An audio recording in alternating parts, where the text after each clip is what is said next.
శ్రీ ఎర్ని దుర్గా మహాకాళీ భైరవ్ అభిరామ్ గురు భవానీ భూతప్రేత పిశాచ నివారణ నరకోశ దృష్టికోశ నివారణ వ్యాపారాభివృద్ధి కొరకు గృహదోష గ్రహదోష నివారణ కొరకు కళ్యాణ దోష నివారణ సంతాన దోష నివారణ స్త్రీల శారీరక సమస్యలు మానసిక సమస్యలు చెడుపు చిళ్లంగా తీయుట దంపతుల మానసిక సమస్యలు భూమి యొక్క సమస్యలు ఆరోగ్య సమస్యలకు నాటు వైద్యం వాస్తు జ్యోతిష్యం గృహమునందు శాంతి హోమం అఘోరి పూజలు చేయుదురు. మరిన్ని వివరాలకు ఈ క్రింది నంబర్లకు సంప్రదించండి. నమస్కారం. కిరణం వార్తలకి స్వాగతం. నా పేరు మాధురి. వార్తల్లో ముందుగా హెడ్లైన్స్.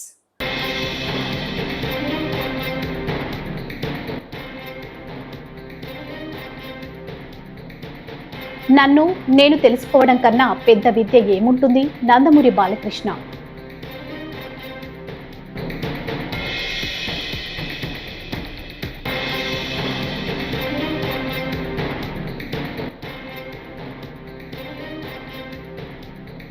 సాక్షి మీడియా లక్ష్యంగా చంద్రబాబు కుట్ర. మాజీ మంత్రి ఆర్కే రోజా ఫైర్.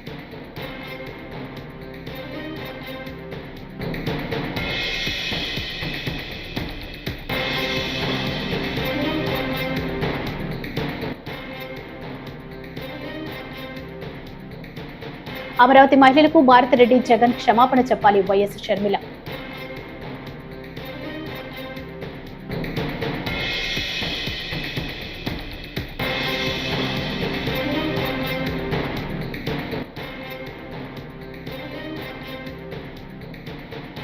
కూటమి పాలనలో మహిళలపై ప్రతిరోజు మహిళల అత్యాచారాలు. మాజీ మంత్రి వెల్లంపల్లి శ్రీనివాస్. ఇక డీటెయిల్స్ చూస్తే సాక్షి మీడియా గొంతు నొక్కాలన్న లక్ష్యంతో సీఎం చంద్రబాబు కుట్ర చేస్తున్నారని వైఎస్ఆర్సీపీ అధికార ప్రతినిధి మాజీ మంత్రి ఆర్కే రోజా ఆక్షేపించారు.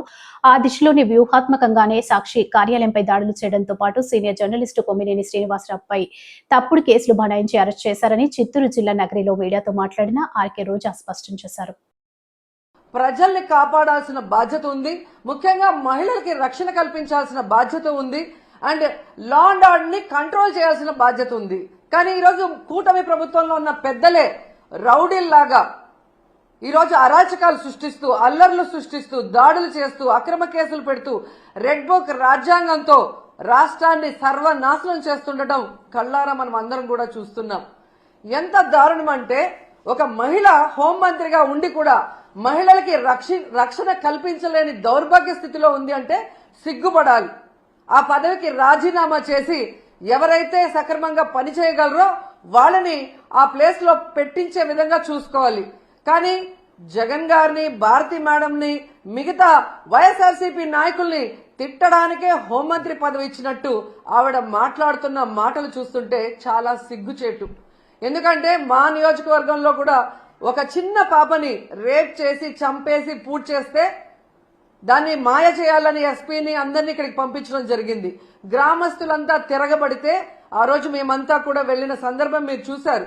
అప్పుడు విధిలేక అక్కడికి వచ్చి డబ్బులు ఇచ్చేసి చేతులు దులుపుకొని వెళ్ళిందే తప్ప ఇక మీదట ఇలాంటివి జరగకుండా కఠినతరంగా మరి శిక్షలు అమలు చేస్తాం, తప్పు చేసిన వాడు ఎంతటి వాడైనా వదిలిపెట్టము అన్నట్టుగా ఆవిడ ముందుకు వెళ్లాల్సింది పోయి అప్పటి నుంచి ఇంకా ఎక్కువ అవుతూ పోతున్నాయి. ఈరోజు అనంతపురం విషయం చూస్తే ప్రతి ఒక్కరికి కూడా హృదయం ద్రవించిపోతుంది. ఒక ఇంటర్ చదువుతున్న తన్మయ్య అనే గిరిజన అమ్మాయి 6 రోజుల ముందర కనిపించకుండా పోయిందని వాళ్ళ తల్లిదండ్రులు కంప్లైంట్ ఇస్తే, కంప్లైంట్ ఇవ్వడానికి పోలీస్ స్టేషన్కి వచ్చిన వాళ్ళని ఎంత అవమానంగా వాళ్ళు బిహేవ్ చేశారు. ఆ కేసును ఎందుకు పట్టించుకోకుండా అలా పడేయటం వల్లే 6 రోజుల తర్వాత ఆ అమ్మాయి శవమై దొరికింది. అలాగే మీరు చూస్తే పరిటాల సునీత గారి ఒక మహిళ, ఆవిడ నియోజకవర్గంలో ఒక మైనర్ బాలికని 14 మంది తెలుగుదేశం పార్టీ వాళ్ళు కంటిన్యూస్ గా రేప్ చేసుకుంటూ ఉంటే సాక్షి టీవీ, సాక్షి ఛానల్ దాన్ని బయట పెట్టింది. వాళ్ళని అరెస్ట్ చేయకుండా ఈరోజు ఆ కుటుంబం మొత్తం ఆ ఊరు వదిలేసి వెళ్లే పరిస్థితి ఏర్పడింది. ఆడపిల్ల ప్రాణాలు తీయటం, మానాలు తీయటం వీళ్ళకి సహజమైపోయింది. దానికి హోంమంత్రి గారు అండగా నిలబడటం అనేది సిగ్గుచేటు. ఇవన్నీ జరుగుతుంటే ఎక్కడ తమ తప్పులు బయటపడతాయో అని ఈరోజు వాళ్ళు చేస్తున్న డైవర్షన్ పాలిటిక్స్ మనం ఒకసారి గమనించాలి. ఎందుకంటే ఇదే పవన్ కళ్యాణ్ గారు ఎప్పుడు తనను తాను తెలుసుకోవడంతో పాటు నిత్యం మెదడుకు పదును పెడుతుంటున్నారని ప్రముఖ నటుడు హిందూపురం ఎమ్మెల్యే నందమూరి బాలకృష్ణ అన్నారు. మంగళవారం ఆయన పుట్టినరోజు సందర్భంగా హైదరాబాద్ లోని బసవతారకం ఎండో అమెరికన్ క్యాన్సర్ ఆసుపత్రిలో ఘనంగా వేడుకలు నిర్వహించారు. ఆసుపత్రి సిబ్బంది చిన్నారుల సమక్షంలో బాలకృష్ణ కేక్ కట్ చేశారు. చిన్నారులకు ఈ సందర్భంగా ఆయన బహుమతులను అందజేశారు. అనంతరం ఆయన ప్రసంగించారు. అందరికీ నమస్కారం. ఇవాళ అంటే డోంట్ బిలీవ్ ఇన్ నంబర్స్ కాబట్టి నా వయసు చెప్పను అని ఎవరు తెలియంది కాదు. నా మొబైల్ నంబర్ నుంచి కూడా అందరికీ ముందు ఒకటే, నాదంతా ఓపెన్ బుక్కే. సో నా గురించి ఏ రహస్యాలు ఏమి ఉండవు, అందరికి తెలిసిందే. నా ఈ జీవిత పయనంలో అడుగడుగున నేను వేసే ప్రతి అడుగు అందరికి తెలిసిందే.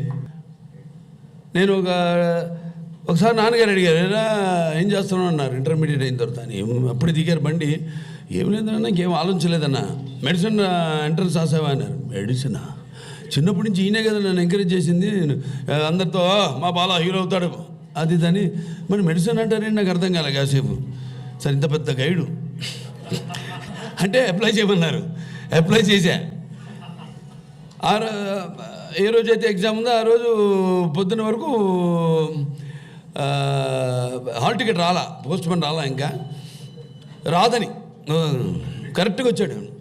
ఒక అరగంట ముందు ఎంట్రన్స్ టైంకి ముందు, ఎగ్జామ్కి ముందు 10 నిమిషాల ముందు, ఒక అరగంట ముందు వచ్చి హాల్ టికెట్ అని ఇచ్చాడు. అబ్బా నువ్వు ఎక్కడ రాయుడు, రామేశ్వరం పోయినా శనీశ్వరం అన్నట్టు అది తీసుకుని ఇక తప్పలా ఇక వెళ్ళి ఎంట్రన్స్ ఎగ్జామ్ ఏం రాస్తాం, కళ్ళు మూసుకుని ఇది ABCDలు ఉంటాయి, అలా కళ్ళు మూసుకుని టక్కని పెట్టడం, ఏది దేని మీద పెన్ను ఉంటే ఇదే అని రాసేసి అలా అలా అలా సరే సినిమాల్లో నటిస్తూ సింహ సినిమాలో ఒక డాక్టర్ క్యారెక్టర్ మొదటిసారి నేను జీవితంలో వేసింది.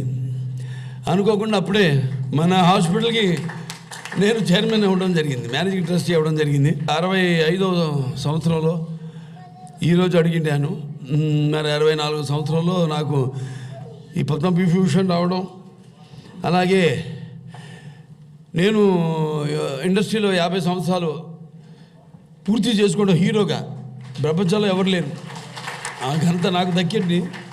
అంటే అదంతా మా నాన్నగారు అమ్మగారి యొక్క ఆశీస్సులు, ఆ కళామ తల్లి ఆశీస్సులు.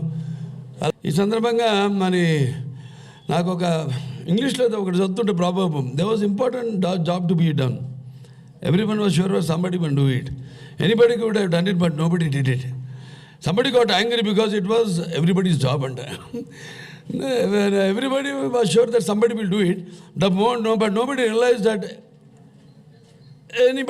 everybody cannot do it. Then it turned out that everybody could not do what anybody could have done. Talk show పిలుస్తాం మిమ్మల్ని. Don't trouble the trouble. If the trouble troubles you, అట్లా మౌత్ ట్విస్టర్స్. అంటే నేను ఎప్పుడు పనులు పెట్టుకుంటాను నా బుర్రకి. అంటే ఎస్, ఎంత మనకు ధీమాగా ఉన్నా, మనం ఆర్టిస్ట్కి ఎంత రాణిస్తున్నా, అటు ఎమ్మెల్యేగా 3 సార్లు గెలిచిన, ఆసుపత్రికి ఎంత మనం 15 సంవత్సరాలైనా ఒక మేనేజింగ్ ట్రస్టీగా ఎప్పటికప్పుడు మన పదును పెట్టుకుంటూ ఉంటాం, మన షార్పన్ చేసుకోవాలి. అట్లాగైతే మన ఆసుపత్రి ఇవాళ ఒక ట్రస్ట్ హాస్పిటల్ అయి ఉండి మరి ఇవాళ ఎంతోమంది దాతలు నడిమా బ్యాంకర్స్ కానివ్వండి, లేకపోతే private and public sector industries కానివ్వండి, లేకపోతే ప్రభుత్వ. పోలవరం ఎడమ ప్రధాన కాల్వ ద్వారా నీటి విడుదలకు సంబంధించిన పనులను జూన్ 30 నాటికి పూర్తి చేయాలని ప్రభుత్వ నిర్ణయం తీసుకోవడం జరిగిందని రాష్ట్ర జలవనరుల శాఖ మంత్రి నిమ్మల రామానాయుడు పేర్కొన్నారు. ఇందుకు అనుగుణంగానే క్షేత్రస్థాయిలో ఇరిగేషన్ అధికారుల పనితీరు ఉండాలని స్పష్టం చేశారు. స్థానిక ఇరిగేషన్ కాటన్ గెస్ట్ హౌస్ లో ప్రభుత్వ ఇరిగేషన్ ప్రాజెక్టులు సలహాదారు ఎం వెంకటేశ్వరరావు, ఈఎన్సి నరసింహమూర్తితో కలిసి లెఫ్ట్ మెయిన్ కెనాల్ పనుల పురోగతిపై మంత్రి సమీక్షించడం జరిగింది.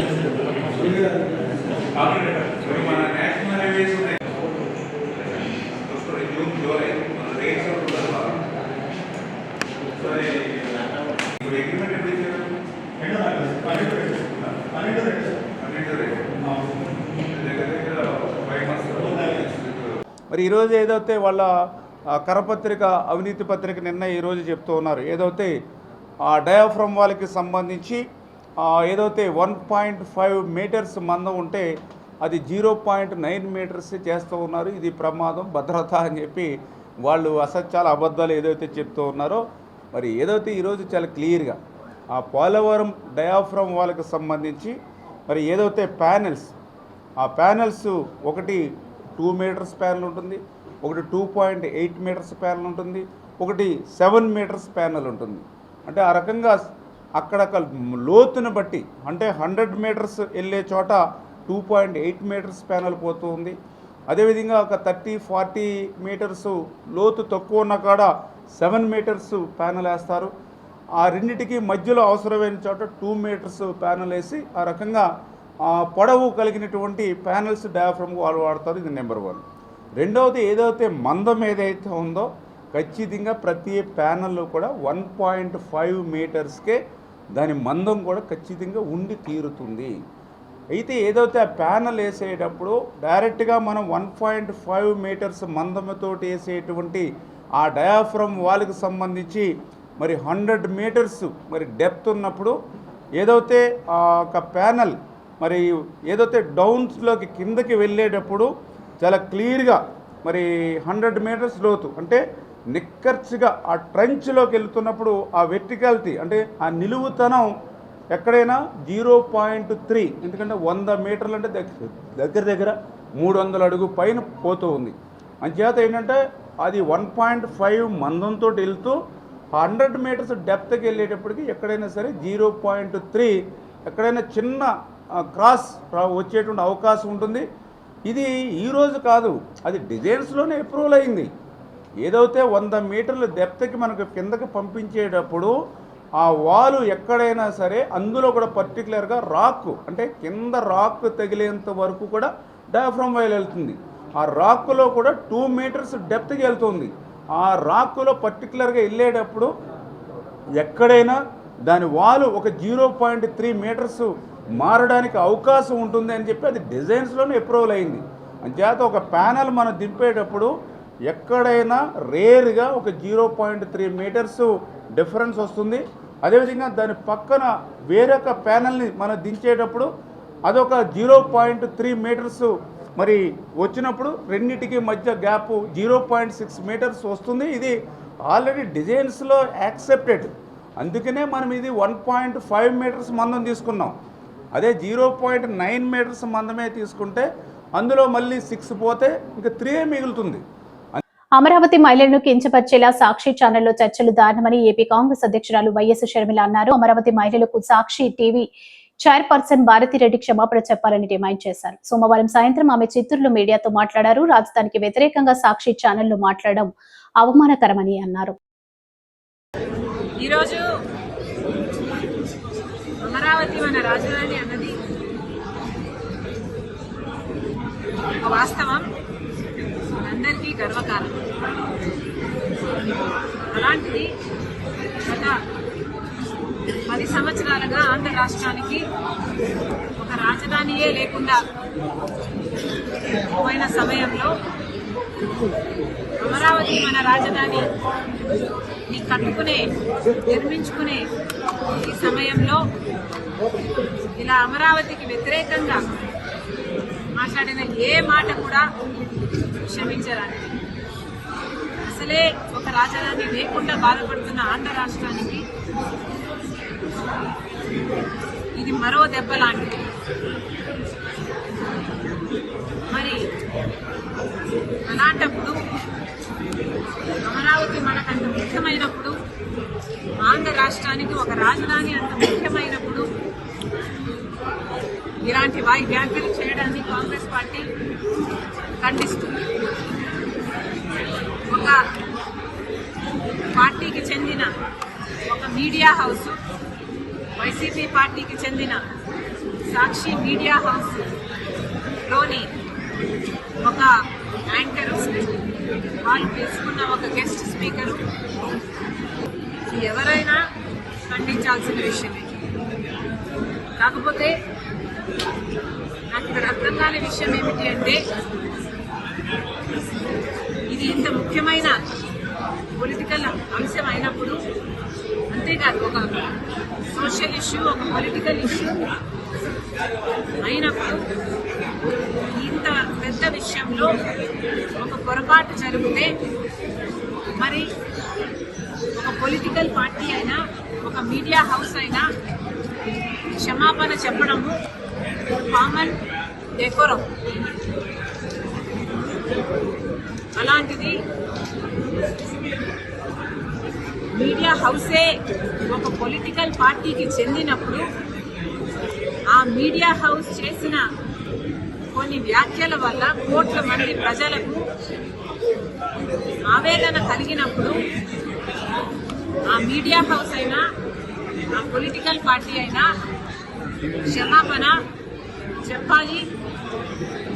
మరి ముఖ్యంగా సాక్షి మీడియా హౌస్ నడుపుతున్న భారతిరెడ్డి గారు సాక్షి మీడియాలో ఇంత ఘోరం జరిగింది కాబట్టి మీరు క్షమాపణ చెప్పడంలో తప్పు లేదు, అది మీ బాధ్యత. మనం చిన్న పిల్లలకు కూడా నేర్పిస్తాము, ఒక తప్పు చేస్తే.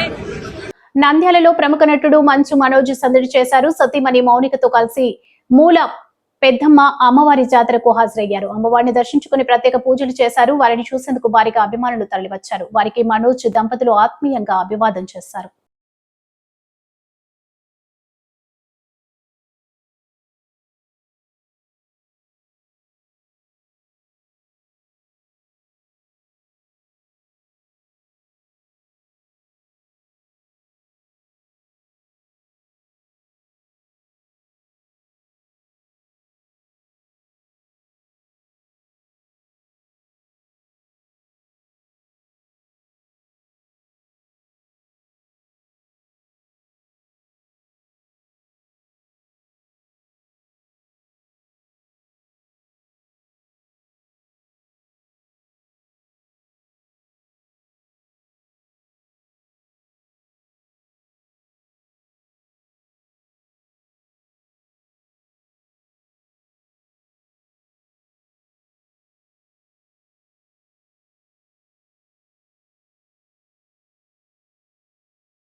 వైసీపీ ఆధ్వర్యంలో రామవరప్పాడు కే హోటల్లో మంగళవారం మాజీ మంత్రి వెల్లంపల్లి శ్రీనివాస్ మీడియా సమావేశం నిర్వహించారు. కూటమి ప్రభుత్వ సంవత్సర పాలనలో ఇచ్చిన హామీలు ఏవీ అమలు చేయలేకపోయిందన్నారు. గతంలో పవన్ కళ్యాణ్ తమ ప్రభుత్వం వచ్చాక మహిళలు స్వేచ్ఛగా తిరిగేలా చేస్తామన్నారు. కూటమి పాలనలో మహిళలపై ప్రతిరోజు మహిళలు అత్యాచారాలు, అఘాయిత్యాలు, హత్యలు జరుగుతున్నాయని మండిపడ్డారు.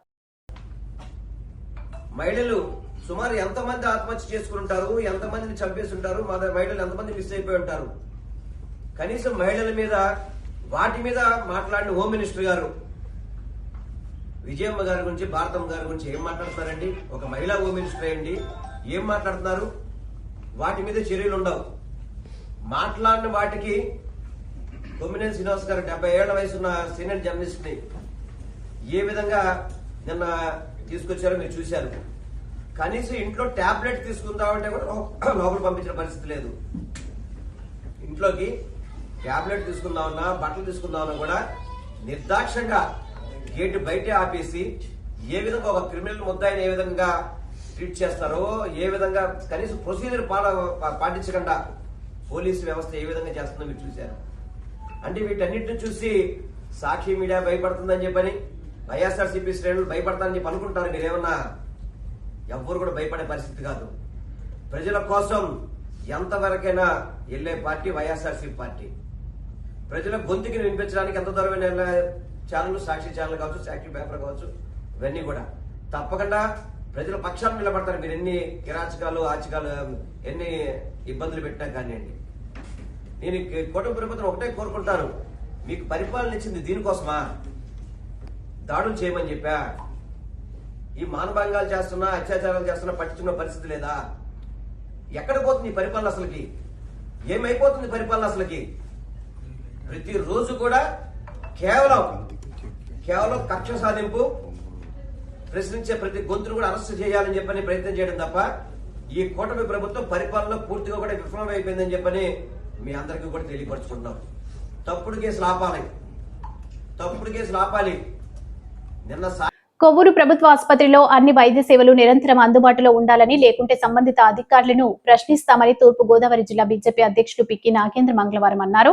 ఆసుపత్రికి కావాల్సిన మౌలిక వస్తువులు కల్పిస్తున్నామని అన్నారు. ప్రజారోగ్యమే తమ ధ్యేయమని పేర్కొన్నారు. ఈ కార్యక్రమంలో ఎమ్మెల్యే ముప్పిడి వెంకటేశ్వరరావు ఉన్నారు. ఇంజనీర్ ప్రసాద్ గారు మన కొవ్వూరు గవర్నమెంట్ హాస్పిటల్ గాను 50 లక్షల రూపాయలని వారు ఫండ్ను తన ఎంపీ లాట్స్ నుంచి శాంక్షన్ చేయడం, ఇక్కడ అవసరమైనటువంటి ఓల్డ్ హాస్పిటల్ బ్లాక్ ని రెనోవేషన్ గాని, అదేవిధంగా న్యూ అవుట్ పేషెంట్ బ్లాక్ ని కన్స్ట్రక్షన్ కోసం గాని, అలాగే డైనింగ్ హాల్ కోసం వారు 50 లక్షల రూపాయలు వెచ్చించడం స్వాగతించదగిన విషయం. ఒకవైపు బీజేపీ రాష్ట్ర అధ్యక్షులు, రాజమండ్రి పార్లమెంటు సభ్యురాలు శ్రీమతి పురంధరేశ్వరి గారు కూడా ఇక్కడ మనకు ఉండడం మన కొవ్వూరు ప్రజల యొక్క అదృష్టం. ఆల్రెడీ ఇంతమట్లకి ఎంపీ లాట్స్ నుంచి కూడా మనం కొంత కేటాయించడం జరిగింది. అదేవిధంగా పురంధరేశ్వరి గారి ఎంపీ లాట్స్ నుంచి కూడా మన కొవ్వూరు హాస్పిటల్ అభివృద్ధి కోసం మరికొన్ని నిధులను తీసుకురావడానికి మేము ప్రయత్నం చేస్తామని చెప్పి, అదే కొవ్వూరు గవర్నమెంట్ హాస్పిటల్ అంటే ఇది రెఫరల్ హాస్పిటల్ గా మాత్రమే తయారైంది. ఇది ఇప్పటి నుంచి కాదు, గత 10 ఏళ్ల నుంచి చూస్తా ఉన్నాం. ఇప్పుడు ఎన్డీఏ ప్రభుత్వంలో, ఎన్డీఏ హయాంలో ఇది రెఫరల్ హాస్పిటల్ నుంచి సర్వీస్ చేసే, కంప్లీట్ గా 100కు 100% సర్వీస్ చేసే హాస్పిటల్ గా మనం తీర్చిదిద్దడానికి ఇక్కడ ఎన్డీఏ నాయకులు, ఎమ్మెల్యే గారు, గౌరవనీయులైన ఎమ్మెల్యే గారు కూడా సిద్ధంగా ఉన్నారు, నాయకులు సిద్ధంగా ఉన్నారు. మీరు మమ్మల్ని ఉపయోగించుకోండి, మీకు ఏం కావాలో అడగండి, అవి చేసి మీకు అందించడానికి మేము సిద్ధంగా ఉన్నాం. అదేవిధంగా వాటిని ప్రాపర్ గా మెయింటైన్ చేయడానికి మీరు ముందుండకపోతే మనం ఎన్ని తీసుకొచ్చినా, ఎంత నిధులు తీసుకొచ్చినా గానీ ఉపయోగం ఉండదు. ప్రజా ప్రయోజనాలకి మనం అనుకూలంగా పనిచేయకపోతే మనం ఇక్కడ హాస్పిటల్ నడిపినా, వైద్యులు ఉన్నా గానీ నిరుపయోగంగా ఉంటదని చెప్పి సందర్భంగా నేను తెలియజేస్తూ, ప్రజలందరికీ కూడా మొదటిగా అవసరమైంది హాస్పిటల్. అలాంటి హాస్పిటల్లో ఉన్నటువంటి వైద్యులు మీరు దేవులతో సమానం. కానీ కొన్ని సందర్భాల్లో వారు అర్ధరాత్రుల్లో ఆయా టైంలో వస్తే మీరు అందుబాటులో ఉండకపోవడం, ఇలాంటి చాలా కంప్లైంట్స్ గతంలో వచ్చినాయి. ఇప్పుడు కొన్ని తగ్గినాయని మేము విన్నాము. దీన్ని మీరు ప్రాపర్ గా మీరు మెయింటైన్ చేసి మీకు ఏం కావాలో మమ్మల్ని అడగండి, మేము అవి ఇస్తాము. ఇచ్చిన తర్వాత వాటిని మీరు ప్రాపర్ గా మెయింటైన్ చేయండి. అవి ప్రాపర్ గా మెయింటైన్ చేయకపోతే మాత్రం మేము ఇచ్చే వాళ్ళని ఎవరైతే ఉన్నామో మిమ్మల్ని తప్పకుండా ప్రశ్నిస్తామని చెప్పి సందర్భంగా తెలియజేస్తాం. కాకినాడ జిల్లా కిర్లంపూడి నివాసంలో మాజీ మంత్రి వైఎస్ఆర్ సిపి సీనియర్ నాయకులు ముద్రగడ పద్మనాభం మీడియా సమావేశం నిర్వహించారు. మా కుటుంబం గురించి మాట్లాడే హక్కు వారికి లేదని, ఈ మధ్య మా కుటుంబంపై ఒక కుటుంబం దాడి చేస్తుందని విమర్శించారు. ఆ కుటుంబానికి మాకు చాలా సంవత్సరాల క్రితమే మనస్పర్ధలు వచ్చాయని, 1 సంవత్సరం నుంచి పూర్తిగా అన్ని రకాల రాకపోకలు బంద్ అయ్యాయని, వారి జోలికి నేను వెళ్లడం లేదని, అయినా మమ్మల్ని లక్ష్యంగా చేస్తున్నారని ఆరోపించారు. మా చిన్న కుమారుడు గిరిబాబు ఎదుగుదల చూడలేక అసూయతో రగిలిపోతున్నారని ఆగ్రహం వ్యక్తం చేశారు. ఈ మధ్య మా కుటుంబంపై కుటుంబం దాడి చేస్తున్న సంగతి మీకు తెలుసు. ఆ కుటుంబానికి మాకు చాలా సంవత్సరాల క్రితమే మనస్పర్ధలు వచ్చేయండి. అంత మాత్రంగానే ఆ సంబంధాలు ఉండి గత సంవత్సరం నుంచి పూర్తిగా దూరం అయిపోయామండి. రాకపోకలు పూర్తిగా స్తంభించిపోయాయండి. అయ్యా, మమ్మల్ని నిత్యం టార్గెట్ చేస్తామన్నారు. బిందులు నిండిపోతాయండి ఆ కళ్ళ నీళ్ళు. వాళ్ళు ఏడుస్తూ ఉన్నారు, నిత్యం ఏడుస్తూనే ఉన్నారు. మా అబ్బాయి గిరి ఎదుగుదల గురించి నిత్యం ఏడుస్తూనే ఉంటున్నారు. అయ్యా, వలలా పోతున్నారు, రగిలిపోతున్నారండి. అయ్యా, వాళ్ళకి వచ్చే పోయే కాలం ఏంటో తెలియదు. నా కొడుకు రాజకీయంగా పైకి వచ్చి తప్ప ఏమన్నా వాళ్ళు ఏమన్నా డబ్బులు అడిగామా, వాళ్ళ సాయం కోరామా, ఏమీ లేదే. వాళ్ళ సంబంధం ఏంటని అడుగుతా ఉన్నాను నేను. ఈ వార్తలు ఇంతటితో సమాప్తం. నమస్కారం.